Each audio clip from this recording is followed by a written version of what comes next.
Welcome to our session this afternoon, one of the metabolisms sessions, water management in the urban realm. My name is Liz Plater-Zyberk. We'll be putting up the list of presentations in a minute. I'll start with an introduction of myself as the moderator. I'm the director of the Master of Urban Design program at the University of Miami, an architect and an urban designer, also a principal with DPZ Co-Design. And coincidentally, this spring, I'm teaching the Adaptation to Climate Change course in the School of Architecture. So you can imagine learning a lot, and I'm hoping that my students are as well, because they've been asked to join us today. We have 4 speakers, as you can see, who will be sharing with us both research and projects. These will be presented in a series of videos. I will tell you a little bit about each speaker and their topic in a minute, and questions and answers will follow. There is a question and answer feature on your Zoom screen, and you can be writing the questions as they come up as you think of them, but we won't answer them until the very end, and I think we will have adequate time for that. I must say, as someone who's tuned in throughout the day for this wonderful symposium, it's very interesting how it's been building from the general to the specific, and I think you'll be hearing some very interesting specifics today from our speakers. So with no further ado, I'd like to introduce them in the sequence that you'll be seeing the videos. First, we will hear from Hardeep Anand, the Deputy Director of the Miami-Dade Water and Sewer Department and founder and director of One Water Academy. He's been working with one of our faculty, Dr. Esber Andiroglu, on the project that he'll be showing. And he'll be referring to much needed water resilience elements as we deal with these issues in our region. Not only interdisciplinary training, but also community education and workforce development.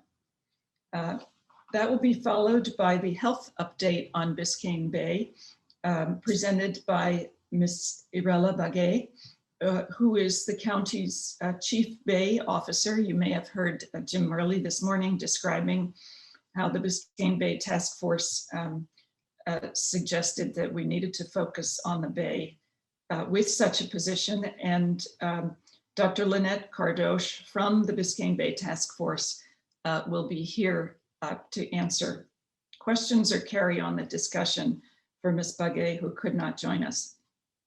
The third presentation will be a field demonstration of a sustainable alternative to the county's plan to switch from septic to sewer. This is a septic tank modification, an add-on that treats wastewater before it's discharged to the drain field. That's my simplification of it, I'm sorry. But it'll be presented by PhD candidate Mary Jacketti from the Rosenstiel School, who's been working with Dr. Engelhardt and Dr. Andiroglu, but she will be presenting that. The fourth presentation by Isaac Stein, Incremental Retreat Designing for Adaptation, will be presenting a pilot project for land bought out in North Miami by FEMA with a repurposing for water management. And he will be discussing the advantages of the lot by lot or incremental strategy for implementation. I think that's a theme we've seen throughout the day, is what kind of overarching large efforts are needed for adaptation and resilience, and what kind of efforts are possible at a small and individual or incremental scale. So I think I've covered all the introductions. Ray, if we could start with the first video, we will run through these one by one. First, Hardeep Anand, the One Water approach to operationalize resilience.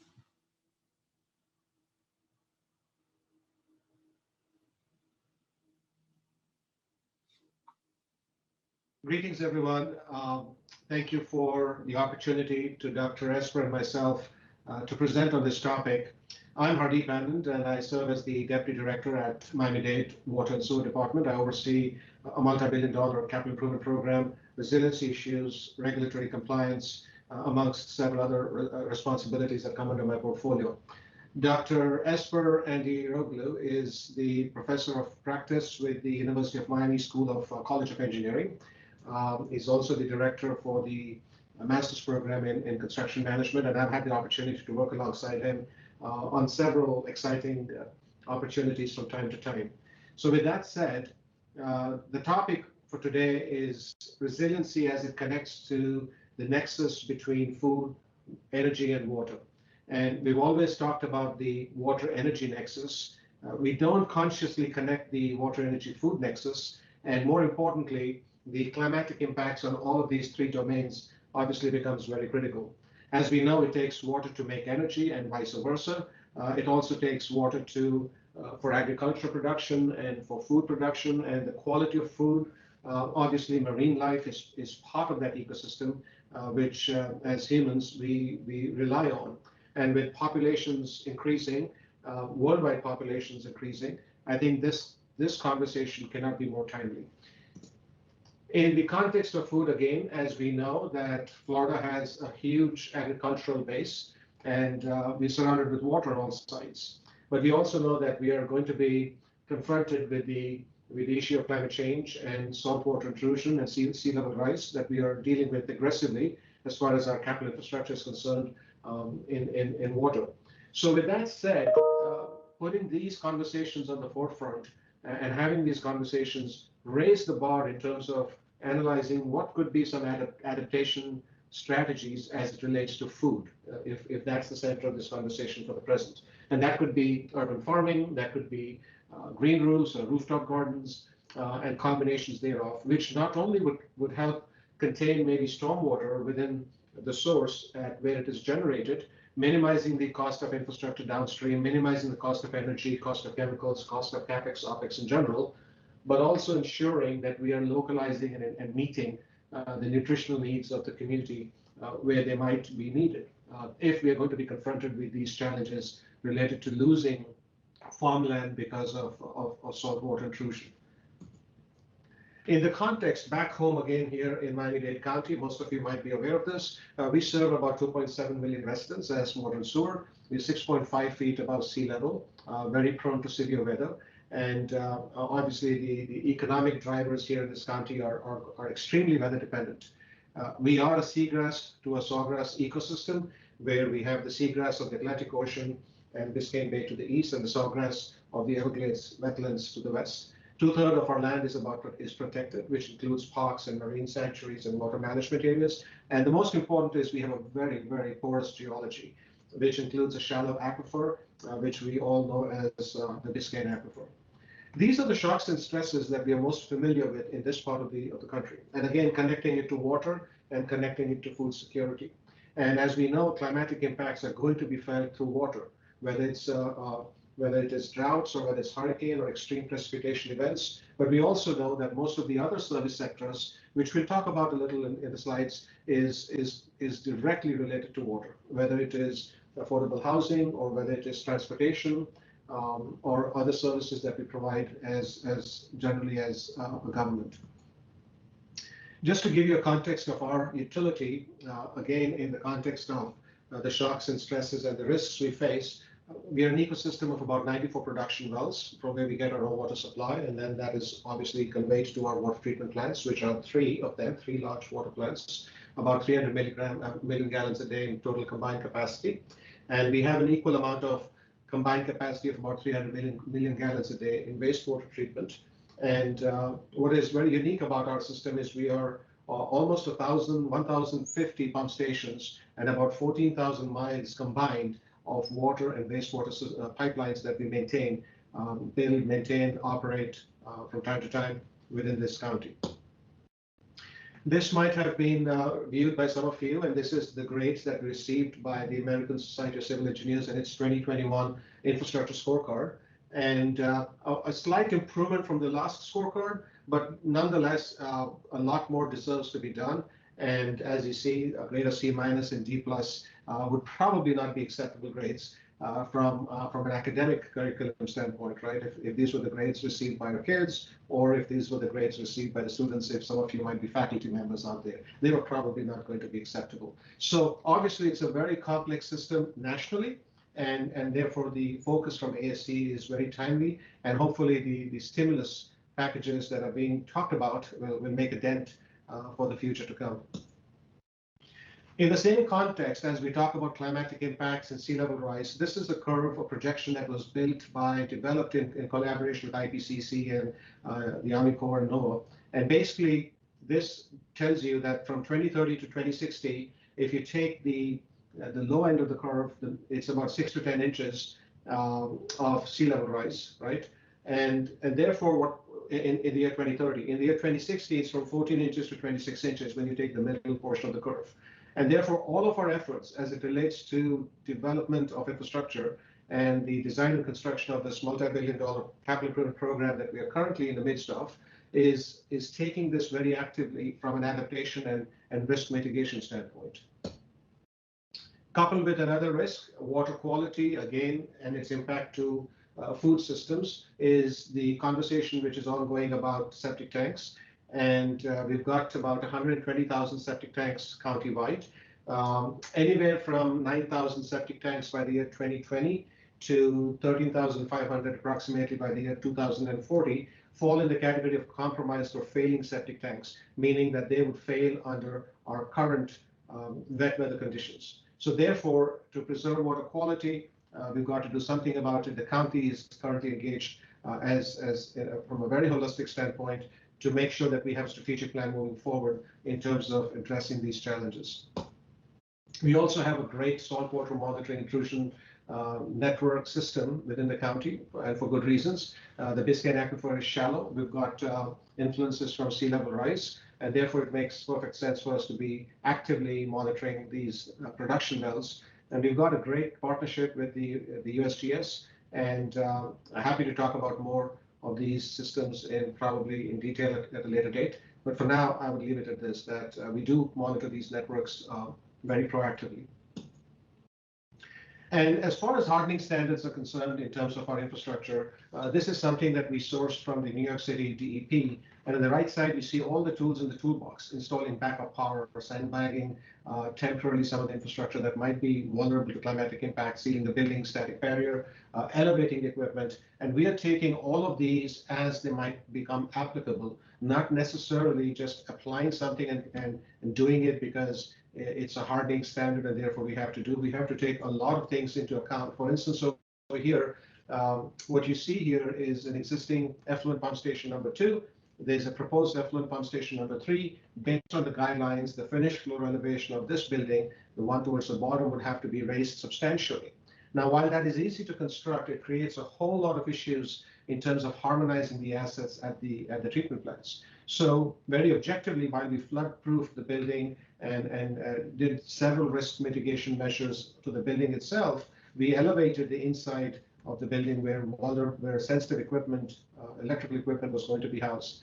And obviously, because otherwise the practicality of the entire system is lost. So we are actively engaged in all of these endeavors to address the impacts of sea level rise in the future.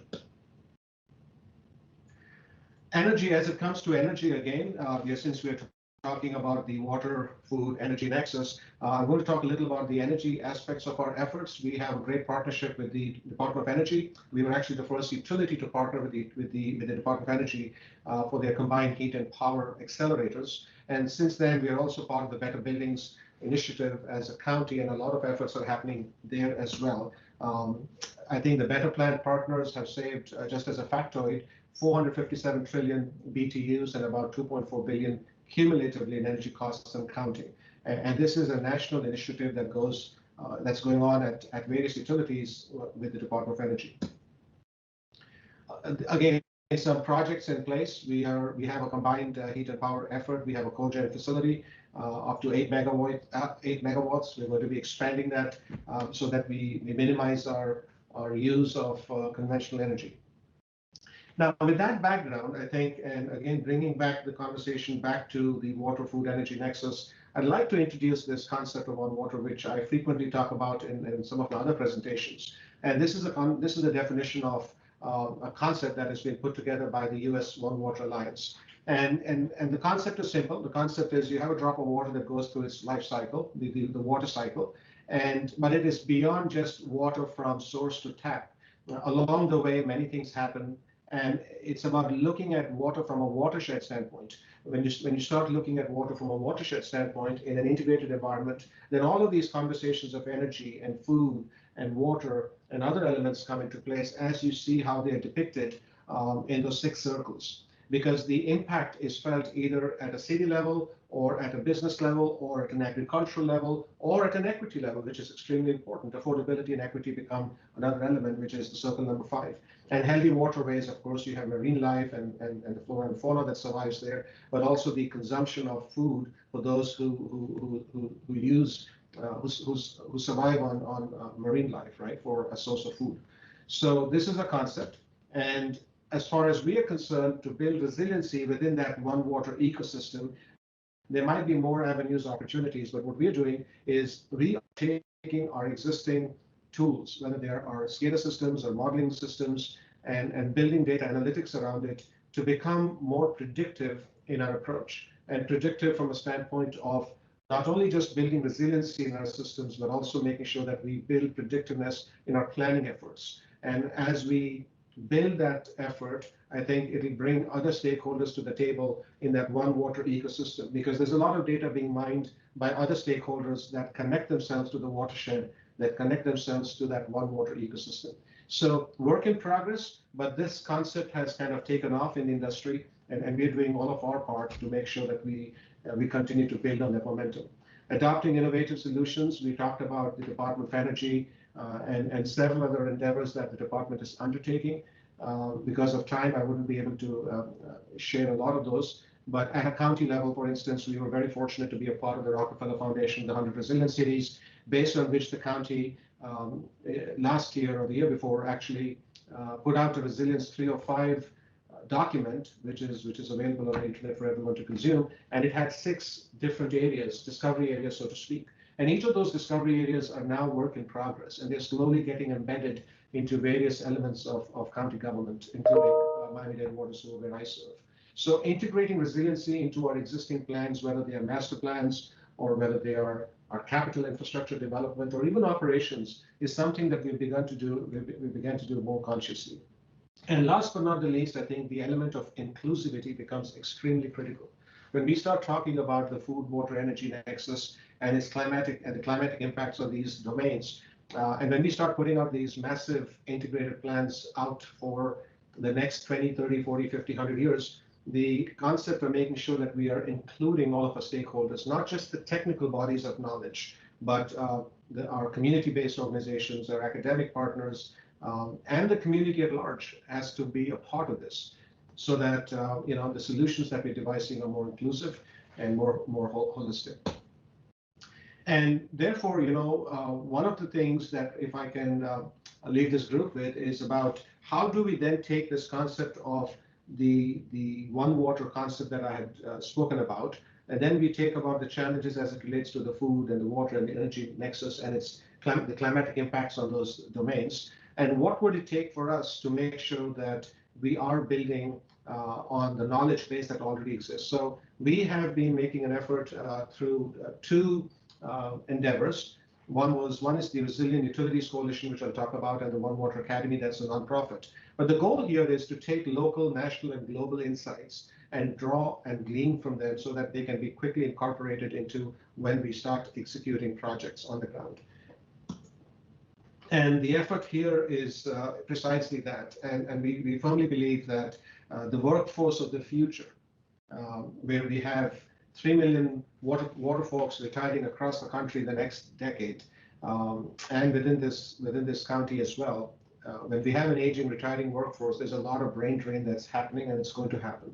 And to the extent we can start placing these conversations down into the food chain, both within governments and utilities, but mostly into our academic environments, where this knowledge is being fed to those who are going to become aspiring water professionals, it'll start making a dent and a difference when it comes to adopting innovation and operationalizing innovation into our existing projects. So resiliency, as we know, it's a journey. We'll never probably get there.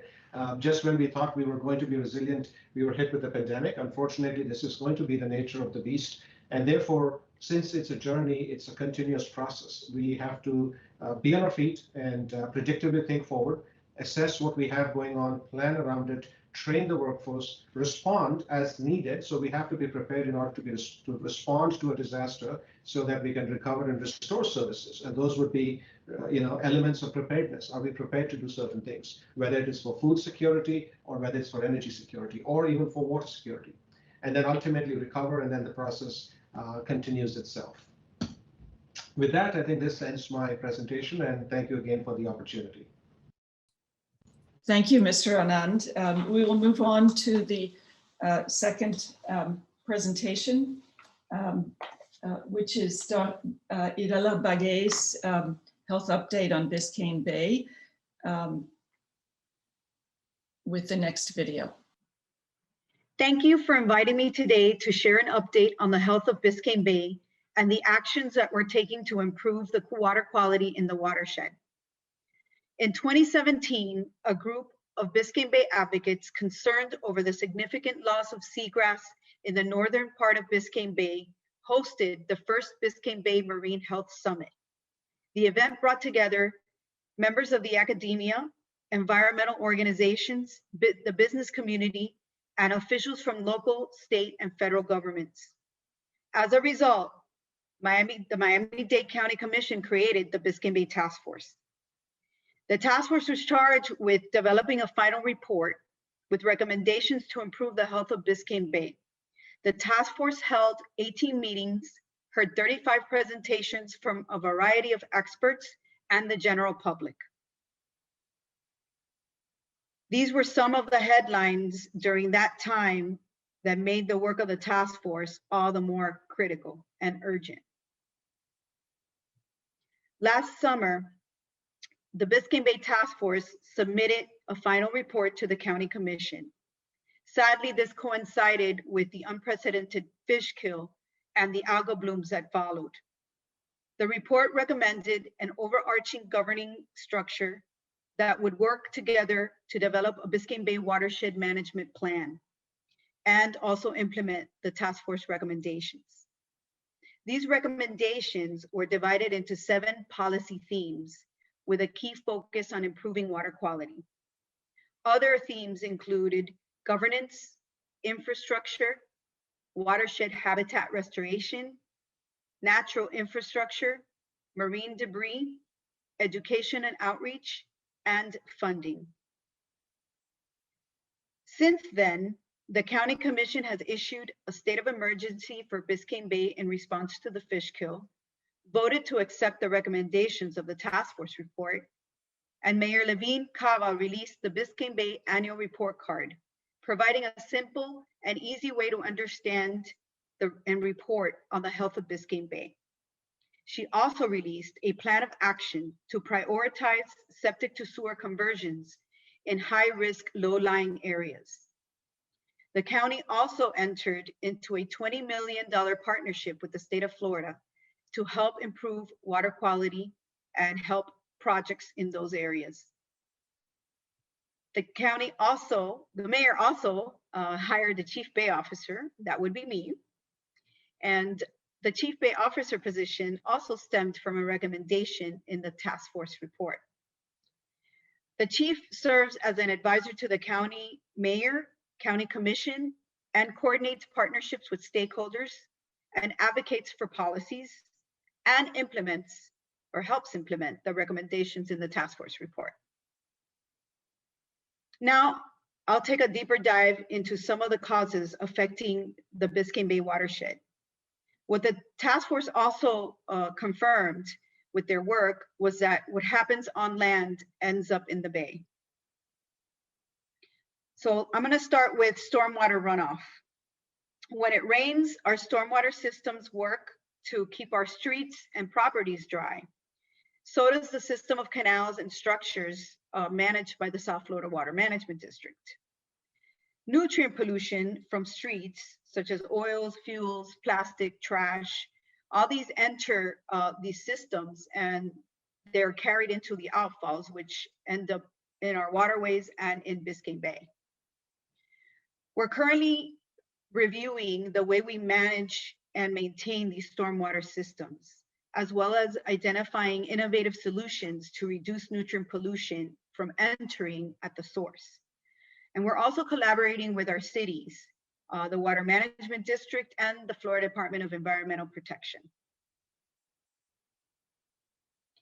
As if stormwater wasn't enough of a challenge, we have septic to sewer. And as I mentioned, the mayor's plan of action identified over 25,000 septic systems that are either already failing or close to failing because they sit on very low-lying areas that are subject to flooding already. So what we're doing is we're currently identifying funding sources to address these critical systems, and we're also working with property owners to assist with their connections. And we're expediting this, those properties that I mentioned. We also have sanitary sewer overflows due to aging infrastructure sewer lines. These I call preventable. And so right now we're in the process of incorporating better asset management tools so that we can expedite the replacement of those lines that pose the highest threats to the Biscayne Bay watershed. Another source of nutrient pollution that I think is also preventable is that of marine debris. This has become a global problem. Everybody knows that. And it's not exclusive to us here. However, it is a huge impact on Biscayne Bay and our spoil islands and our beaches. Studies have shown that marine debris comes from land-based sources. At least 80% of that comes from land-based sources. The other comes from the marine environment itself, people who are out on their boats and recreating in our waterways. So the county has increased the removal of abandoned derelict vessels and the enforcement of at-risk vessels, which are huge impediments, not only to boaters, but also impact the environmental quality of Biscayne Bay. We're also working to improve public education around, creating personal actions and taking civic responsibility for the protection of our natural resources. So I know that was all kind of doom and gloomy, but I want to close with an optimistic message. With every challenge, an opportunity is born. And we look to innovation as a key driver of solutions of many of these challenges. With the new emphasis in technology in Miami, we hope to inspire the blue-green tech sector to bring forth many of these solutions. And it's also important to know that these improvements and investments to our septic, sewer, and stormwater systems will advance the health of Biscayne Bay and make our communities more resilient. This effort can also be a key driver to provide economic stimulus that our county desperately needs to recover from the impacts of the pandemic. There's really no doubt that there is a return on investing in our infrastructure. So I'll leave you now with some of my personal recommendations on what every individual can do to make a difference and to help improve the health of Biscayne Bay. Just reduce your plastic products and the use of them. I mean, there's many alternatives now. Pick up your dog waste. Believe it or not, it carries high sources of nutrient pollution that gets into our storm drains and ends up in our waterways in our bay. And if you're out on the boat enjoying the bay, don't litter, overboard, or on our spoil islands if you're docked on a sandbar or an island. And please, please, please slow down for our beautiful manatees. Thank you again for the opportunity to participate in this summit. And remember, the environment in Miami-Dade County is the economy.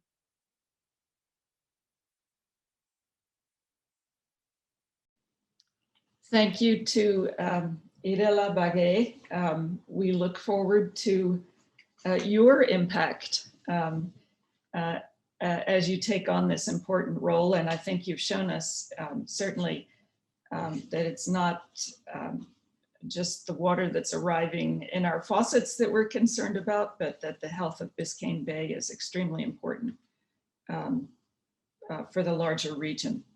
The next presentation will be Mary Jacketti presenting a field demonstration of an alternate technology.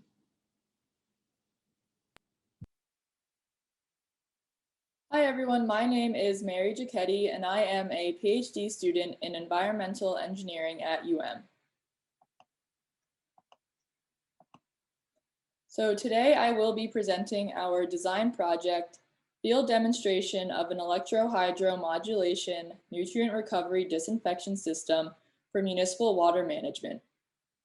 Also alongside me today are Dr. James Engelhardt and Dr. Esber Andaroglu. So Miami-Dade County has approximately 108,000 septic systems.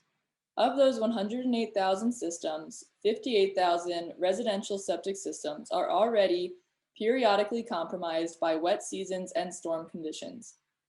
Specifically, the figure to the right depicts the locations of septic systems with the vulnerable residential systems in orange and vulnerable non-residential in red. It is estimated that by 2040, more than 67,000 properties will experience periodic failures in their septic systems due to sea level rise and rising groundwater. As the sea level rises in South Florida, the groundwater also rises.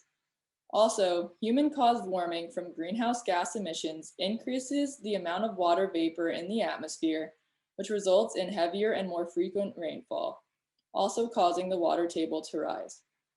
These effects of climate change decrease the amount of dry soil required for the septic tank effluent to be filtered properly. This contaminated water then enters the groundwater below and is then transported to nearby waterways such as Biscayne Bay. The nutrients from the septic systems that are not filtered properly contribute to the depletion of oxygen in the bay and in turn have caused massive fish kills in Miami, particularly within the last few years. To deal with this apparent increase in septic tank failures due to sea level rise, Miami-Dade County proposes to phase out failing septic systems by hooking the connecting homes into the public sewer system. The plan also proposes that each home's septic tank is registered and inspected to possibly solve any issues with the septic system and avoid the switch from septic to sewer. This current plan is estimated to cost about $4 billion to the county and anywhere from $7,500 to $40,000 to the homeowner, and may also require new or higher taxes. Switching from septic to sewer will also increase the burden on wastewater treatment plants, which is already being increased because of urbanization and population growth.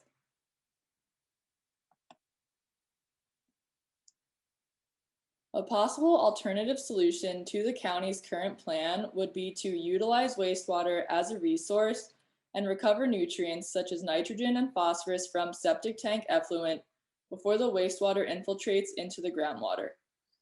These nutrients could be recovered in their fertilizer forms and reused for agriculture, which would reduce significant energy consumption for conventional nitrogen recovery practices. As shown in the figure on the right, the electrohydromodulation system, or termed EHM system, would be placed in an outdoor shed and receive wastewater from the effluent of the septic tank and recover the nutrients in the wastewater before discharging the effluent to the drain field. This alternative would save the county billions of dollars and could potentially save the homeowner thousands as well.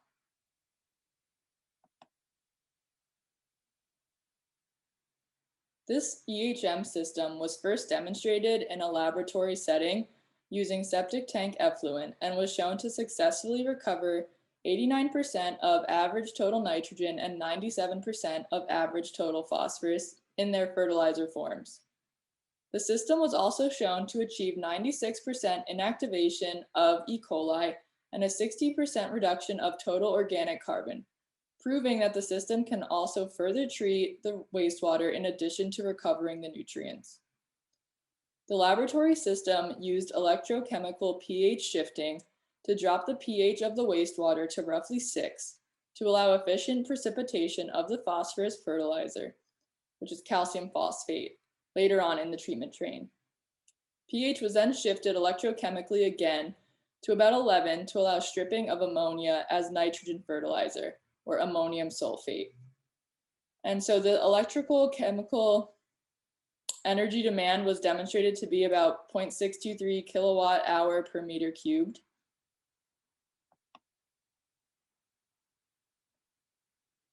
So field demonstration of the EHM system is currently underway and will take place in the backyard of a single family home within an 8 by 10 foot outdoor storage shed.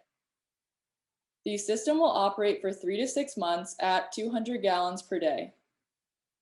So the schematic of the EHM system is shown on the right, and during system operation, a current will be applied between the anode and cathode to allow the anodic chamber to become acidic and cathodic chamber to become basic due to the hydrolysis of water.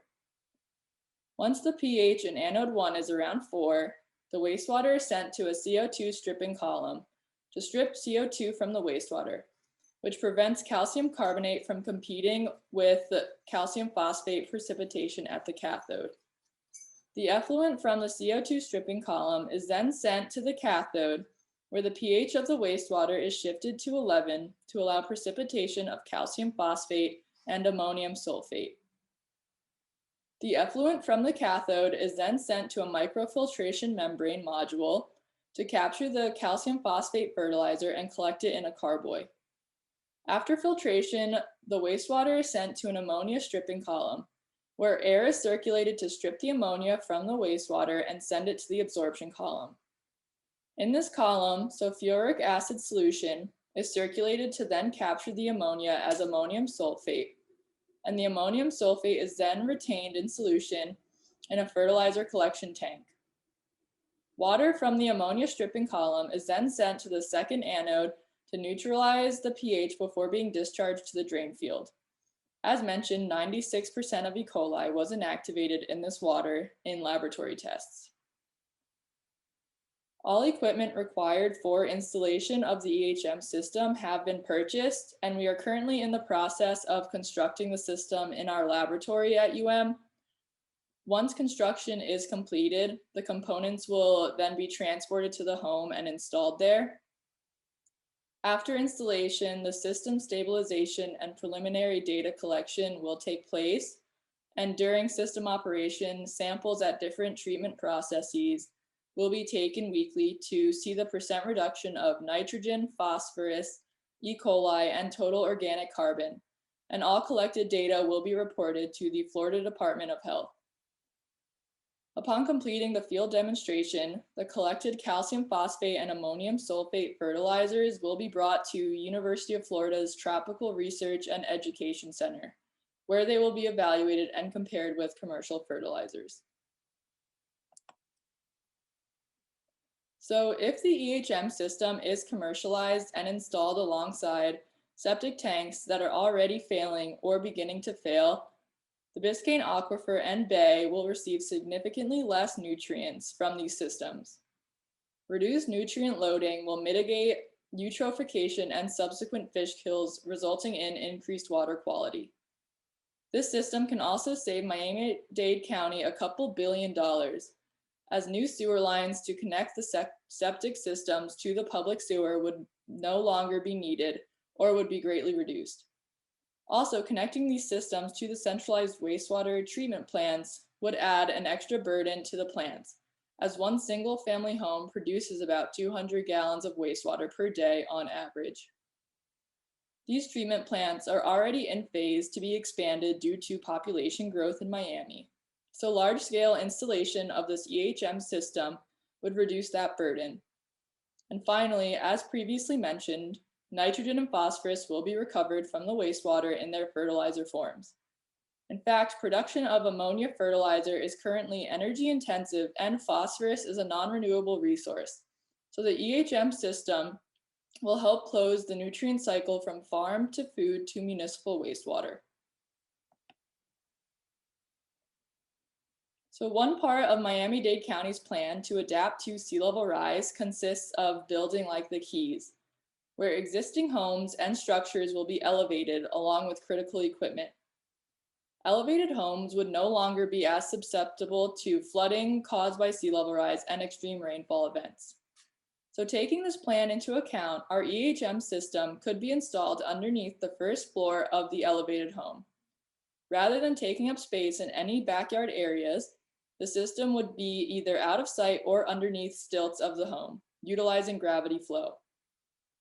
Lastly, another application in Miami-Dade County could include installation of the EHM system in residential or commercial buildings that are already connected to the public sewer at a point ahead of the sewer lateral connection point to help reduce the need to expand the wastewater treatment plants in areas that are experiencing significant population growth.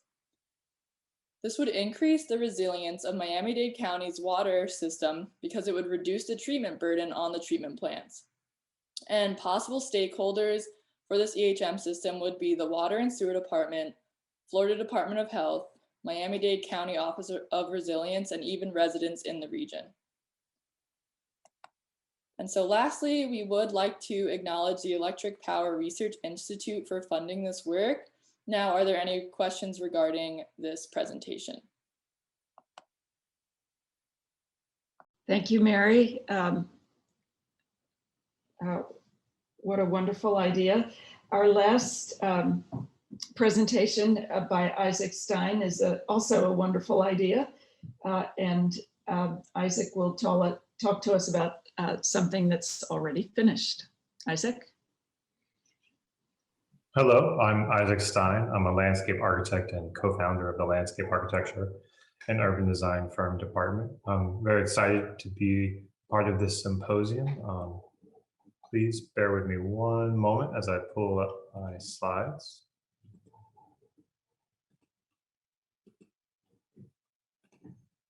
Alrighty. So today's presentation that I'm presenting today is titled Incremental Retreat, Designing the Groundwork for Adaptation. This presentation revolves around a recent case study and pilot project that my firm just completed in North Miami. So this is a half-acre grassy lot located at 901 Northeast 144th Street in North Miami. There used to be a house on this lot, but after repeated flooding, the city offered to buy out the owner, and the house was demolished in the year 2000. The city was able to purchase this low-lying parcel as part of the voluntary FEMA hazard mitigation grant program. This property, whose location is highlighted here in northern Miami-Dade County, is an example of a prevalent phenomenon of repetitive loss properties that exists throughout the nation. To date, 250,000 properties have been designated as repetitive loss, and an estimated 49 million are at risk to being designated. Repetitive loss properties, RLPs for short, are FEMA designated as properties with multiple flood insurance claims in a 10-year period. If a property is deemed an RLP, the property then qualifies to be purchased from homeowners with FEMA funding, as the lot that we just mentioned. The process of getting a FEMA funded buyout results in the decommissioning of developable rights on the property in perpetuity. This deed restriction by FEMA is a nationwide form of managed retreat. To date, 1,000 communities across the United States have engaged in this form of federally sponsored retreat. 901 Northeast 144th Street is just one of many low-lying flood-prone properties in the city of North Miami. Here on this map, you see similar properties across the region. Each dot indicates a property that is at risk to repeatedly being flooded and qualifying as an RLP property. Though these dots may look scattered about and random, in fact, these dots align almost perfectly with the historical hydrology of the region. Here, of the same area, is the 19th century survey of North Miami.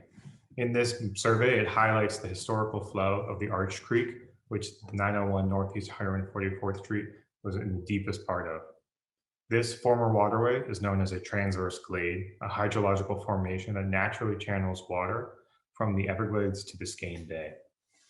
During the 20th century, however, this Arch Creek Basin was rerouted and the water table has been artificially lowered to make the ground suitable for development. Yet, just a century ago, this lot was part of a slough that fluctuated with the seasons and acted as an area where stormwater collected in rain events and during the rainy seasons. This parcel is a part of a rich ecological and infrastructural resource for the environment. Today, when one digs a hole of just a few inches on this lot, and in many similar lots across South Florida, you can see the water that once flowed on the surface just inches beneath your feet. So this soggy lot on 144th Street is a window into the deeper history of South Florida's water management and legacies of urbanization. And in this presentation, we'd like to highlight how it's also an opportunity to rehearse the needed future adaptations to a rising sea. It's important to note that underlying all the development in South Florida lies one of the largest water management systems in the world. South Florida is first and foremost a waterworks project, one that spans from the headwaters of the Kissimmee River and flows all the way to Florida Bay. This ongoing project is the most important and underlying infrastructure of the region. As much of South Florida, 20th century urban development has continued to significantly alter the natural function of waterways.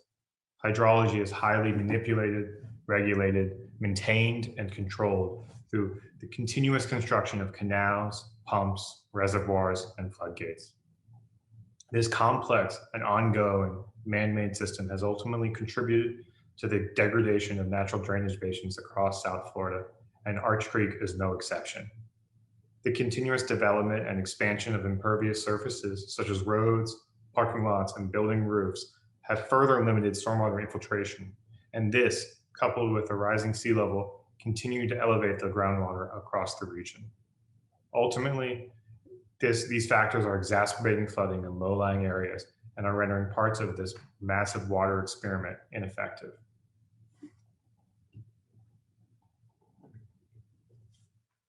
After a typical heavy rain event, South Florida Water Management District and the city's stormwater infrastructure reach their capacity. And standing water overflows and can occupy areas of entire blocks and remain there for days as it slowly infiltrates into the ground. In these settings, houses become islands. Cars wade through these submerged streets, with their wakes lapping onto the front porches and into their living rooms. This picture here is 144th Street.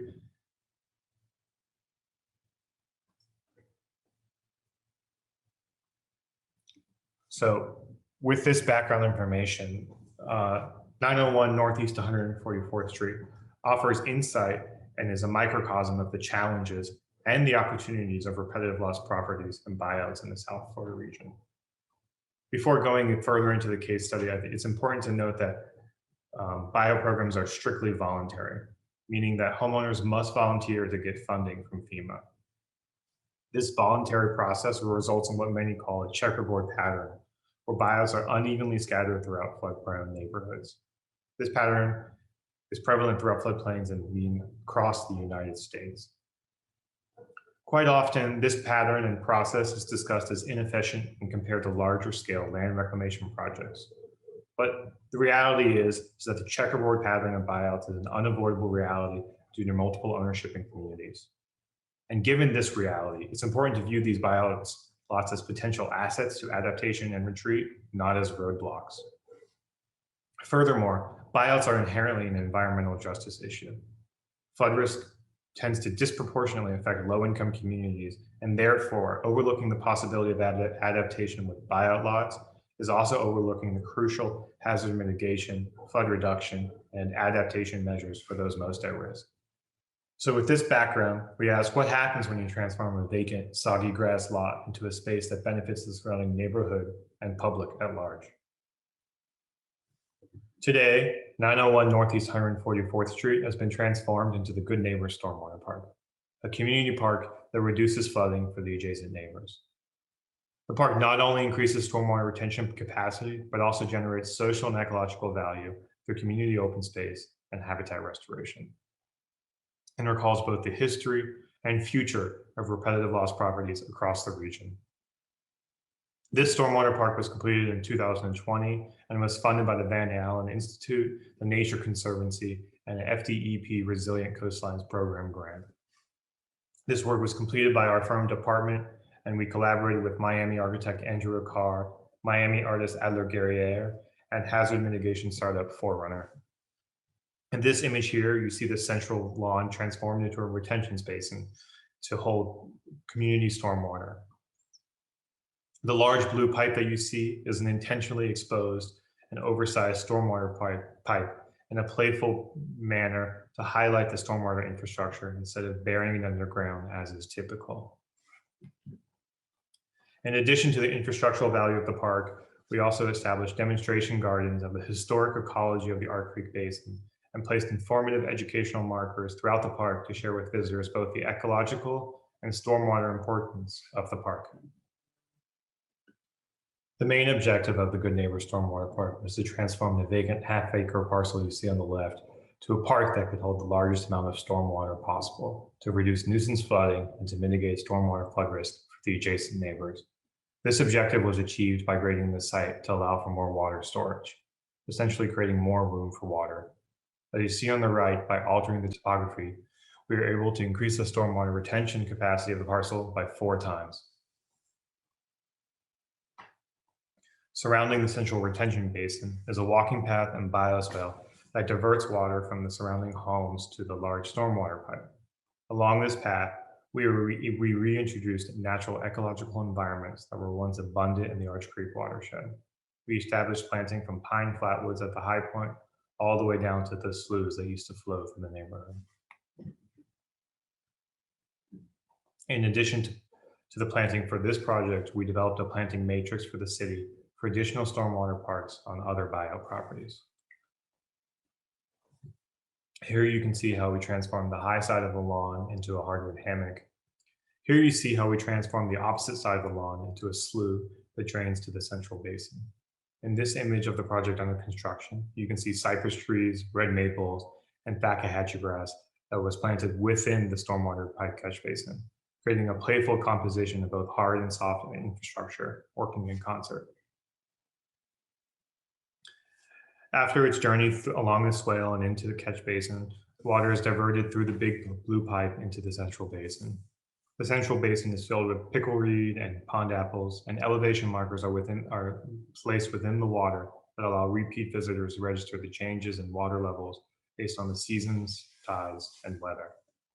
Throughout the design process, we held multiple events on the site with the community. These events were extremely informative in the development of the design and the programming of the park. During these engagement periods, we found very useful ways to share complex issues with the community. One being sharing the historical 19th century survey that we showed earlier and that you see here in the picture on the left. And another simple technique was simply to dig a hole to the water table just a few inches beneath our feet. These two combined efforts allowed residents and stakeholders to understand the issue at hand and easily engage with the design and programming of the park. In addition to the pilot project, we also envisioned how multiple stormwater parks working together as a network could make a sizable impact to reduce flood risk and mitigate nuisance flooding across the neighborhood scale. Working with the city and stakeholders, we developed a repetitive loss vision plan for the city of North Miami, and in that we calculated and created different typologies of stormwater park approaches based on different lot types. Doing this, we created a framework for a network of small and implementable pocket parks, providing infrastructural, ecological, and community resilience benefit. This network of stormwater parks is designed to tie into existing city stormwater infrastructure within the public right-of-way to add a new scattered site stormwater management layer of retention ponds that help contribute to the resilience of neighborhoods. Furthermore, with guidance from stakeholders in the city, we developed a document that highlighted different programming approaches and specific stormwater capacity benchmarks for different lot typologies of buyouts. In addition to the recommendations and benchmarks for buyout lot typologies, we also put together a schematic recommendation for a zoning density bonus. This density bonus seeks to recapture lost housing stock from the buyouts and is calculated based off the stormwater storage capacity within micro watersheds. What makes the Good Neighbor Stormwater Park case study unique is that it provides multiple benefits in a small footprint and creates a flexible and adaptive framework for communities to rehearse preemptive, incremental retreat that is needed to respond to a continuously evolving environment. This type of small-scale approach is essential for neighborhoods and communities that require solutions that are relatively implementable, scalable, and contribute to the urban fabric. A stormwater park and other approaches like it can be a triple threat because they reduce local flooding, restore habitats and strengthen ecosystems, and finally, they can provide community open space that engages neighbors and residents on flood risk at a scale that is both legible and accessible. In this way, we can view this lot-by-lot strategy not as an obstacle to adaptation and retreat, but rather as an overlooked approach to manage retreat and a necessary step.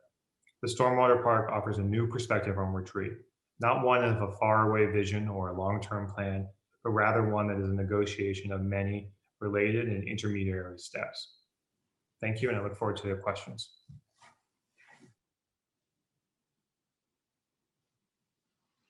Thank you, Isaac, for that presentation. That was very interesting, as they all were. And I think we have an interesting intersection in this session of large-scale plans and concerns with incremental responses and potential solutions, both in terms of water quantity and water quality. And so turning to the questions, and of course, I would invite all of our panelists to allow your audience to see you. Thank you for coming on, and thank you for your presentations.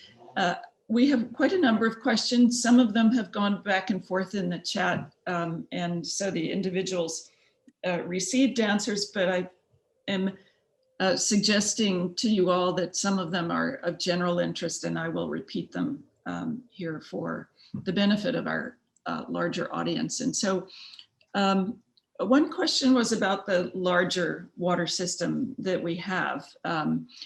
Why doesn't Miami-Dade provide reclaimed water back to municipalities or even back into the potable water supply after treatment? And I would suggest that the person asking that question may be familiar with other parts of the country where purple pipe exists, or where large-scale recycling is already beginning to occur.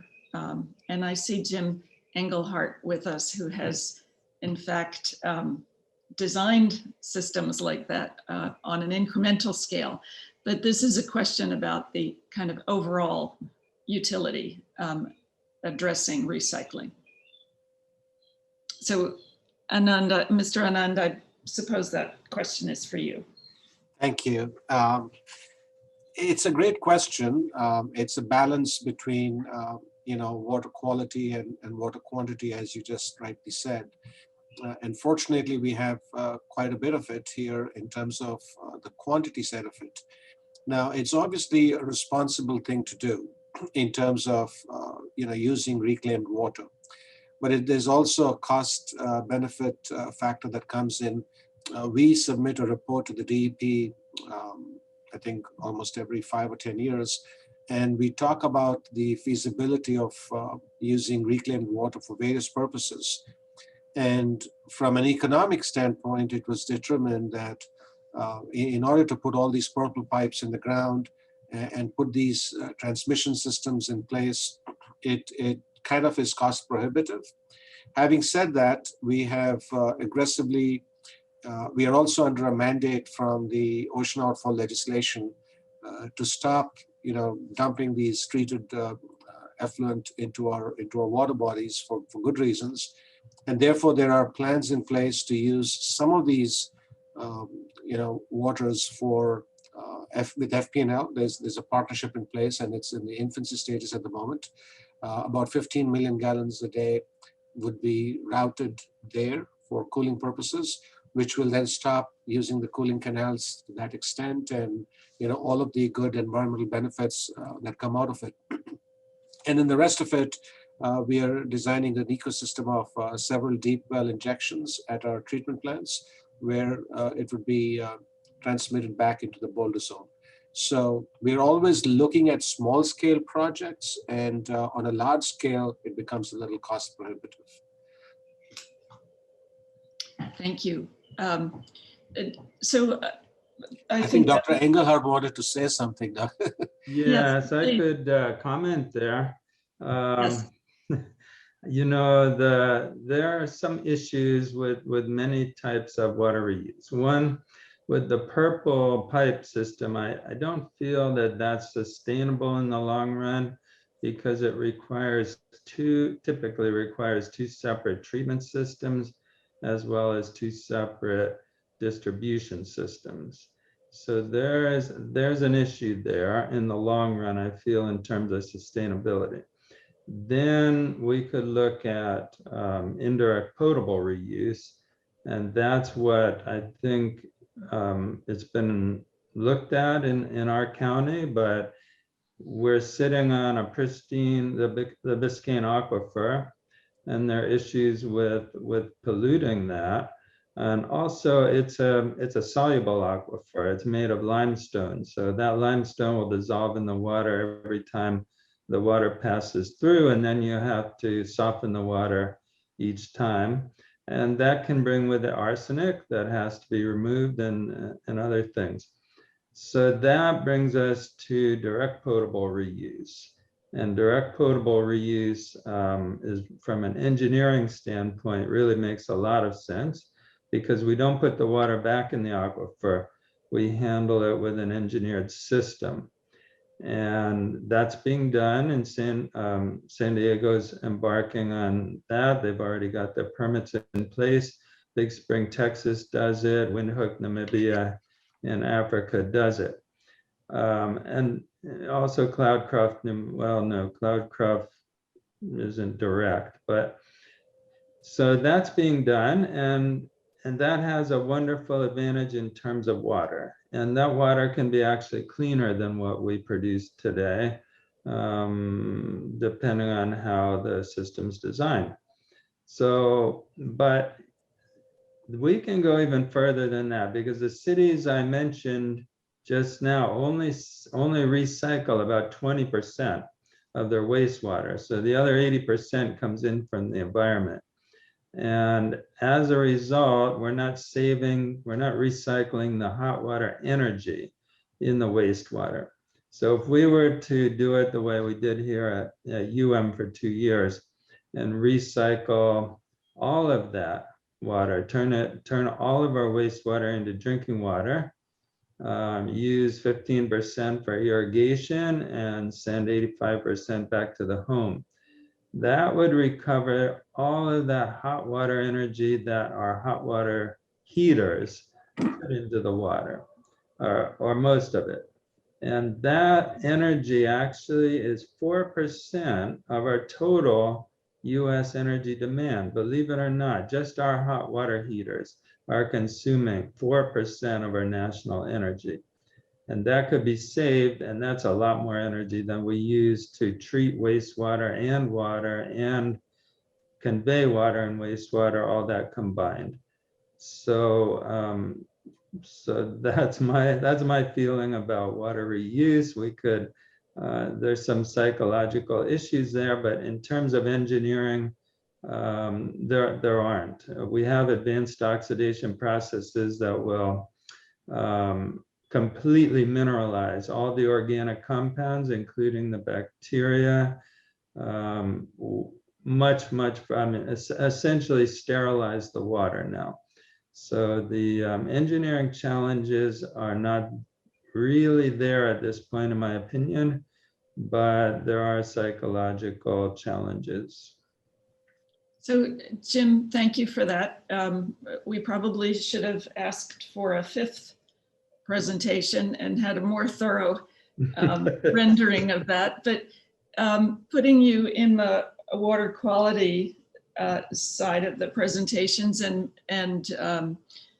thinking of that, what you described and what Mary Jacketti described, these are obviously creative solutions that bringing them to scale, it presents a challenge. And understanding what it took to bring other innovations to scale, what do you think is, Mary or Dr. Engelhardt, what do you think we need to do to be thinking of these incremental solutions, making them more prolific or more available? Mary, you've been working on this. Did you want to comment? Obviously, everything we're talking about is costly, whether it's the large systems that Mr. Anand is dealing with, or these component systems. So I think being able to take this system and make it large scale, a commercialized system,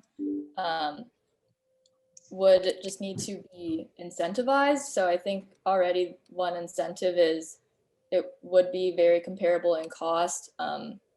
Also, we expect it to be a little cheaper to the property owner rather than switching their septic to sewer. So it could save them money in the long run. And then also it could be incentivized to the county, saving them money from having to install all these new sewer mains to divert that septic tank water back to the central sewer.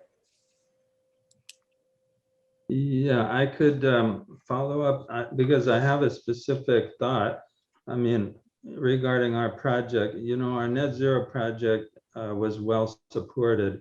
The current one is running on a shoestring, as Mary knows. In the lab, we're trying to save money on every piece of equipment. And honestly, I'm afraid for the demonstration, because we demonstrated this very, very well. I mean, actually, this has been probably my most successful project ever in my career.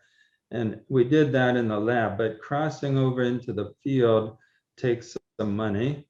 And we are supported by the Electric Power Research Institute, but it's about half of what we need, because they were hoping that we would get industry commitment. But industry is nervous to get in at an early stage on a technology. So we're trying to cross that gap between the lab and commercial, and that we could use some support for that. So that's just one specific thing that might help move that along, and technologies like that. Thank you. So thinking of Mary's presentation specifically, it seems like that's a technology or a kind of response that certainly could be even thought of as a good temporary one in terms of places that might be, in the long run, locations of retreat. Certainly the Arch Creek area, which has appeared in several of the sessions since the beginning of the day, and a lot of work is being done there. And I wonder if any of you know if there's any kind of intersection between these areas that are being identified for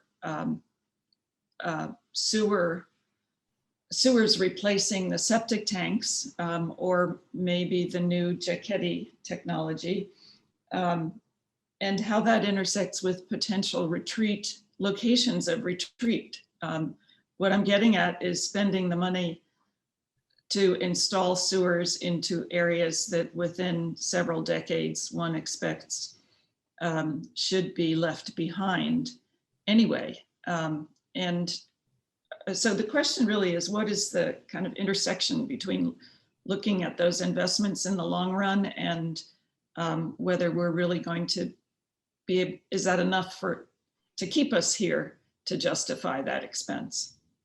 Or does Mary's proposal in some way offer an interim solution? Yeah, I'd like to comment on that because part of this question of retreat really does hit that time space continuum of when do we actually move and what do we do in the meantime. And for us, you know, the advocates for the Bay, the amount of nutrients that continue to come in from the variety of sources just truly do impact not just the natural environment, but also potentially impact our tourism as we continue to see increases in beach closures. And so if we start getting down to the brass tacks of economics, we could really kind of update that study that was done a couple of, I don't know, gosh, about 10 years ago on the economics of the Bay and all the benefits that come out of it, both from that tourism, natural infrastructure, and all of that. And so I feel like a lot of these solutions need to be scaled to be appropriate to match a retreat, but definitely need to be invested in so that we can continue to preserve the health of the Bay that really drives the broader Miami-Dade economy. And so you might be offering the idea that even if it's not a long-term solution, its impact in the short term is so important that it would warrant. Yeah, I do, because you start to look at the expense. last year's fish kills and some of the other impacts that caused the beach closures, and it really is, you know, kind of death by a thousand cuts. It's not just one thing. It's not just the sewer systems, and the septic systems, but that there are definitely identified hotspots, and so being able to look at interim solutions that may not tie you to another 50 to 100 years are definitely worthwhile, and looking at the trade-off with the economics that really does come from the tourism in the Bay and just, quite frankly, our public health. Can I quickly add to what Lynette just said? Yes, please. So as Lynette was speaking, I picked up some of the buzzwords. She mentioned natural environment, tourism, economics, and I was also listening to Dr. Engelhardt and Mary's presentation on the technology. And we talk about resiliency. There's a whole lot of conversation about what that means. But I think as engineers, when we try and plan projects or build projects, we really have a tendency to look at projects in a very abstract sense, where we look at projects as, this is what it costs us to do, which typically is the amount of labor, the amount of equipment, and the amount of materials that go into constructing a project. And I think as a cultural change, as a paradigm shift, what needs to start happening is we start looking at these projects and comparing them with the social, with the economic, and with the environmental benefits, and quantifying them into dollars. Meaning, if you're looking at two technologies, if you're looking at two projects, whether it is septic to sewer, which might take a few years to come online, and in the interim, I will call it the Jacketti technology, right? If that needs to come on board, then what impact would it make in the interim years on the social, economic, environmental side, right? And we've got to quantify them in dollars, and there are tools that do that today. It's no longer a subjective kind of a conversation. You can actually quantify it in terms of fish kills, in terms of loss of tourism, in terms of loss of jobs or creation of jobs, or people moving into here and contributing to the tax base, and a bunch of environmental benefits and social benefits that come with it. I think if we start doing that, that will remove one of the barriers, which today is a barrier for adoption of innovation. Because there's a lot of innovation that happens, but the adoption of innovation is not fast enough because we are not making the use case in a manner that connects it to the things that are happening on the ground.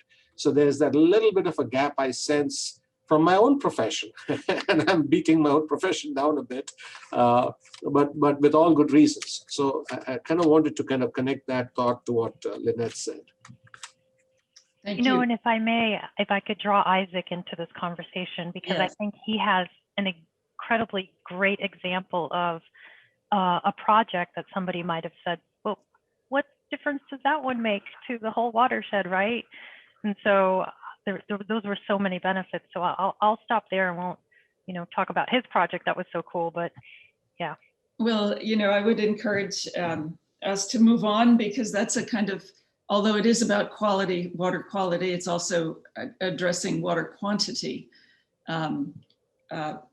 Interesting that we have both issues to deal with. And I was wondering, Isaac, whether you were given an opportunity to put something in place, which is unusual to begin with, but is there some way that you can continue to monitor it and to keep a kind of a evaluation going of how it evolves over time?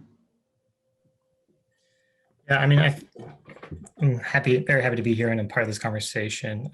I mean, I think these conversations about sort of like scale and scope and time are the hard-hitting questions, right? I mean, so one could argue that there is no real solution. It's always sort of an adaptation, a continuing mitigation adaptation for South Florida for the rest of its time, where there is no stop in how things will be evolving and the climate will always be sort of changing. So I think thinking of your reactions and your responses as not necessarily a solution, but just a part of the process, I think is something that the Stormwater Park tries to bring to the community, right? It's not going to solve the flooding issues for the Arch Creek Basin, but it will help reveal the flooding issues to the adjacent neighbors and the community at large, and it does help reduce nuisance flooding. I think regarding, I mean, it was a very sort of like philanthropically funded project, as you might imagine, with FDPE and a consortium of nonprofits. So we didn't have enough money to do sort of like, or time even, to do sort of performance test before and after. But 4 days after the opening of the project, there was a 9-inch rain event at the Broward Miami-Dade County line, and it rained 10 inches in 4 hours. And I think just a great anecdote of the project is that the councilwoman called me and said that the water is coming out of the park, like the water is coming from the earth, and the neighbors were then that was from the word from the neighbors. And I think just that alone is a great sort of like anecdote to like the separation between the risk and the reality that exists in South Florida. And I think by having that conversation with the councilwoman and with the neighbors, they actually realized that the water was coming downhill from the surrounding area, and that it was the largest rain event ever recorded, and that the Stormwater Park actually helped alleviate the issues, and the water only went to the finished floor and didn't actually flood their home as it used to in the past. And so I think moving forward, sort of adding more, as Anand was mentioning, with sort of empirical and qualitative and quantitative values, can help push the case for more projects like this. Even if they seem quite small, they help set the stage for greater adaptation down the line. And you have to learn to walk before I think you can run. And I think learning to do these small projects really helps us hit the hard questions of where do we retreat from, because just this half-acre parcel was quite a nuisance to get permitted by Miami-Dade and everyone. So I think just showing if there's such difficulty in these smaller projects, that we really have to start small to do something larger. And in a similar vein to my earlier question to the other inventors on our panel, what do you think would be next steps to allow this kind of activity or this kind of response to continue, it no longer being the response, the kind of philanthropic undertaking that you were involved with? Yeah, I think we alluded to that kind of briefly at the end of the presentation, which is, I think, thinking about sort of zoning changes that come within high-risk areas, right? So maybe having municipalities sort of get zoning bonuses when they actually are migrating or retreating residents from one space to another space within the city, so they can actually recapture their tax base.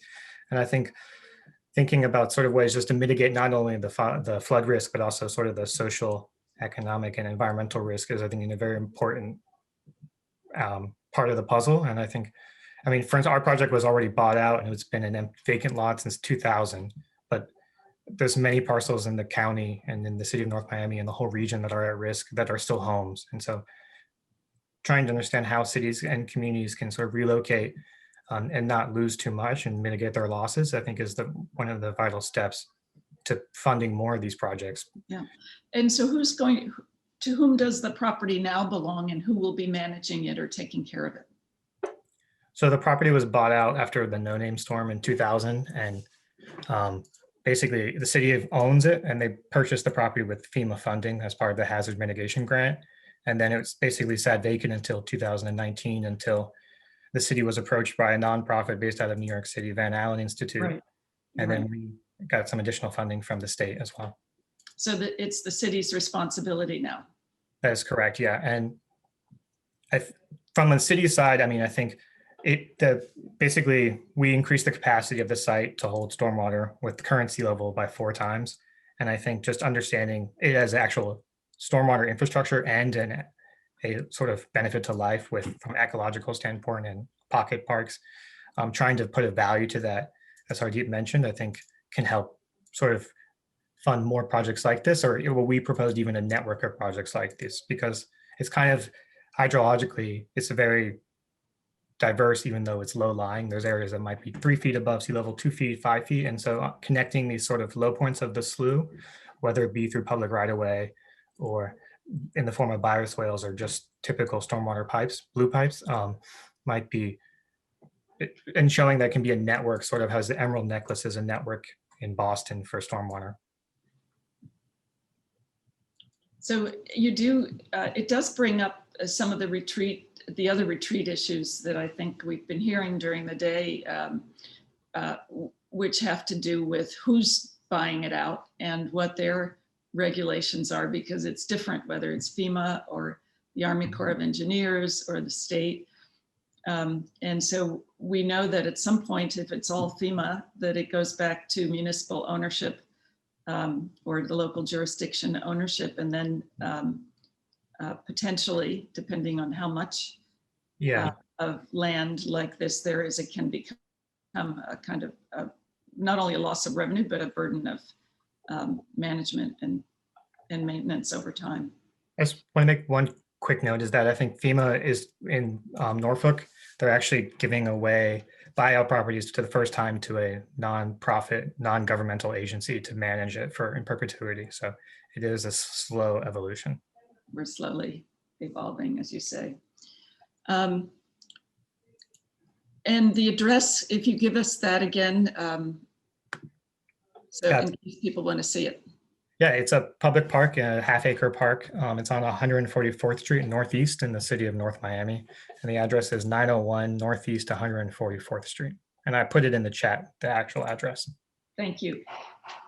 So, I think we have a few more minutes before we need to finish here. And I was wondering if Mr. Anand could talk to us about the Academy a little bit. Can you? Oh my God, thank you. And thank you for the opportunity to share some of that. That's very near dear to my heart. I think it goes along the lines of all the conversations we've had with the panelists today and all the conversations that have been happening today. The water sector is at the brink of this major infrastructure upgrades that need to happen. We've seen this with the report card that came out from the ASC, the stimulus dollars coming out from the federal government in the foreseeable future, coupled with all the innovation against the shocks and stresses and the challenges we face. And by the same token, we've got a workforce that is retiring, and there's a lot of brain drain that's happening. And then we've got this whole digital revolution that's happening in our sector, right? And it's slow, the adoption is still slow, but the whole concept of predictive analytics and maintenance and being able to plan for your capital projects based on good data, that is happening. So the workforce of the future needs to be trained when they get absorbed into various ecosystems, whether it's in the private sector, the academic world, or in the public sector. So the goal of the Academy was to bring these kind of conversations and share successes and use cases from around the globe, starting, of course, from Miami, and then be able to connect it to the industry, the utilities and the government, but also our workforce that is actually going to be emerging from our academic institutions. The other side of the goal is also to find a way to connect the research and development that's happening in academic institutions to the challenges we are facing. Case in point, the work that is being done at UM. And the more we can do that, I think the adoption of innovation and the embracing of all of these things will happen much faster. So we started it. It's work in progress. It's got a few prongs. The first prong was to take content in bite-sized format and be able to share it on a digital platform, having some open blogging and use cases to share. But my favorite is what we call the equivalent of the TED Talk of water. And actually, we will be working with the University of Miami and Dr. Sanjeev Chatterjee from the School of Journalism to host the first talk in December. We announced the understanding on World Water Day last month, and we call it the Oh Wow Talk, just to catch some attention, which stands for One Water, One World. And we'll kick it off in December, and then we'll scale those conversations up at a much more granular level to share these stories. So thank you for sharing, allowing me to share that thought. And is there a way to follow what's happening there? Is there a website? Is there some information you could give us on that? Sure. The website is simple. It's onewateracademy.org. There's a Twitter handle. We've got a LinkedIn profile. It's a very pro bono effort at the moment. So if there are students and Dr. Esper, Dr. Engelhardt is also aware of it. And if there are others who would like to get joined with this effort, we would welcome it. We just got a bunch of school students from Broward County from American Heritage this month that are going to join as the first school chapter. So the idea is, again, to bring these young kids up, who will get ingrained into policy development, what's happening on governance, what's happening on data, what's happening on technologies. So yes, happy to share more, but the website is at onewateracademy.org. Thank you. One very specific question. Excuse me, I've just lost track of it. Let's see. Was regarding whether there is a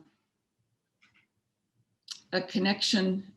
I'm sorry, the questions and answers don't always line up here. Have you looked at the results of the Tampa Bay Nitrogen Management Consortium?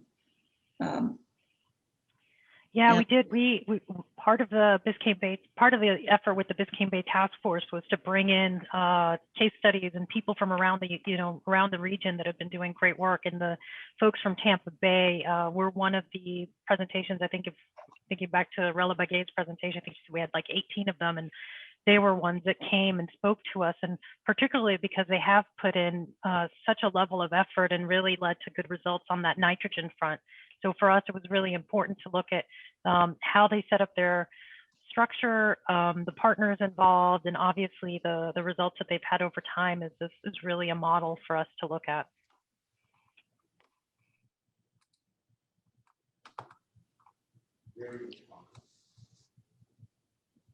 And mention was made of learning from, this is about learning from other places, the New York DEP. And so one question that we might have is, what other parts of the country or where else might we be looking for good examples, and why the New York DEP? I think that was Mr. Anand speaking about, or maybe, I'm sorry, I've lost. Yeah, I did share some examples. I think the learning aspect of it is, I don't think we attribute it to any one geography or any one utility. And this is where, if there are shocks and stresses of similar kinds, case in point, let's say sea level rise, New York City DEP has done some amazing work there. And so being able to benchmark similar utilities or similar areas that face the same kind of challenges is always a good thing to do, because you steepen the learning curve. And we do that very consciously. And part of it, that part of that is the effort of the academy. The fact that we're having this conversation today is precisely for that matter, right? So our goal is always to kind of scrub information and data, not just locally or even nationally. There's a lot happening internationally. So we're always on the lookout for these kind of successes and use cases and see how we can adopt them, so that we don't have that learning curve, right? And we don't end up experimenting with things that we're not much aware about. You wouldn't want to point to any in specific that we might admire more than others? Well, from a utility standpoint, there are several, right? We are one of the top 10 utilities. So we look at all the top 10 utilities all the time. And, DC Water has done some great work. The Gwinnett County does some excellent work as well. They're coming up with something called the Water Tower there, which is going to be a research and innovation hub. And, I would say Miami, we're doing amazing work. Is there work to be done? Yes, but I think, that's the definition of resiliency. It'll never stop. It's an ongoing process. Just when we think we've done everything, there's another shock and there's another stress. Mm-hmm. So I'd like to say that we keep our antennas open and we keep our propped up and ears open, and we always want to learn from the best of the best.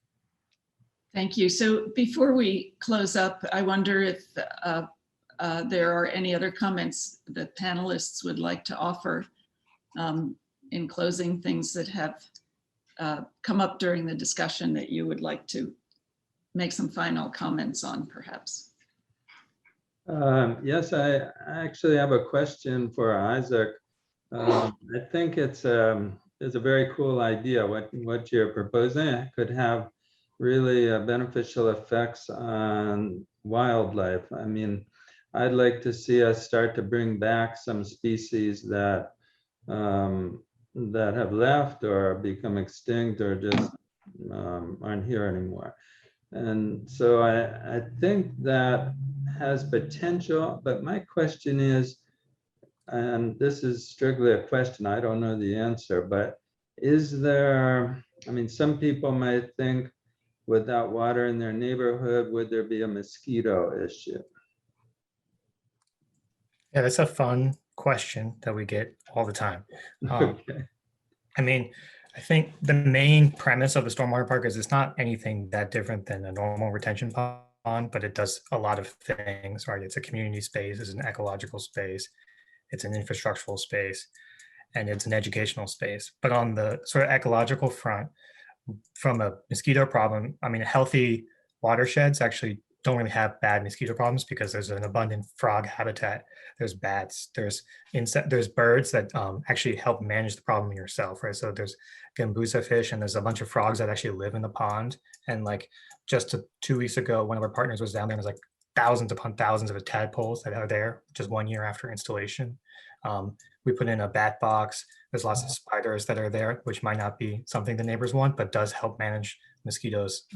So it's actually I've been there several times and it's been complete, whether the dry season, the wet season, hot day or cold day. And it's not noticeable any difference than you would see anywhere else. I believe that. Yeah, I think that it would be worth some ecological study. Absolutely. I think it could be very beneficial. Yeah. And potentially educating us all how to live with the creatures of our part of the world. I think we are running out of questions, and Ray might put up the instruction for the next session, which will be starting in 5 minutes, which is the afternoon plenary and the dialogue sessions. And here you can see there will be a series of different sessions led by some of the people you've already heard from, but certainly our Dean El Khoury, Professor Sonia Chow, both from the School of Architecture, Dean Prado from the grad school, Brian House from Rosenstiel, and Felicia Knoll from the Institute for Advanced Study of the Americas. So a lot of different topics, the physical, the economic, social, economic, and physical together. And hopefully some of these ideas that have been building during the day might be discussed there in a kind of summary for what has been, at least from my perspective, a very instructive day. So thank you all for participating in this panel. Thank you to our audience. I'm sorry we can't see you, but hopefully you found it as enlightening as I have. And I'll look forward to future interactions with my colleagues on the panel, both in the public sector and at the university. Thank you all. Thank you. See you at the next sessions. Thank you. Thanks, Liz. Thank you. Thank you.